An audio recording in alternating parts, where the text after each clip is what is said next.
ভারতবর্ষে যে party structure তাতে তো সংখ্যালঘু মোর্চা আছে এবং আমরা রাষ্ট্রভক্ত মুসলিম সমাজ, কাজী নজরুল ইসলামের মতো মুসলিম, ডক্টর এপিজে আব্দুল কালামের মতো মুসলিম, শাহ ওয়াজেদ আলী শাহের মতো মুসলিম যারা ইংরেজের বিরুদ্ধে লড়াই করেছিলেন, সেই সমস্ত রাষ্ট্রবাদী মুসলিমকে ভারতীয় জনতা পার্টি মনে করে যে তারা দেশের জন্য অ্যাসেট এবং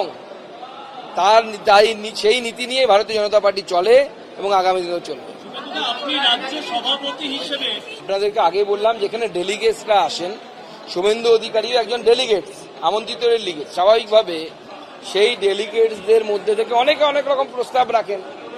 সব প্রস্তাব তো গৃহীত হয় না, পার্টির লাইনেই কথা বলে।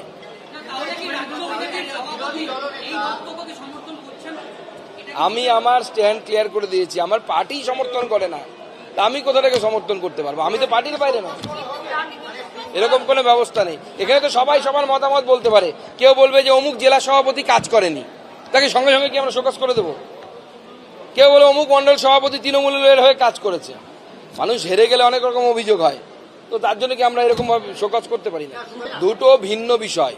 আপনি মিডিয়া দলকে ছোট করার জন্য দলকে মিডিয়াকে ডেকে নিয়ে গিয়ে তারা কোনো বক্তব্য দিলেন, সেটা আলাদা বিষয়, তার সাথে তুলনা হয় না।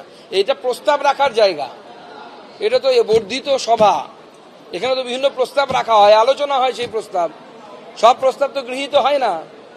এখানে তো প্রস্তাব রাখা, উনি তো মিডিয়া ডেকে বাইরে বলেননি।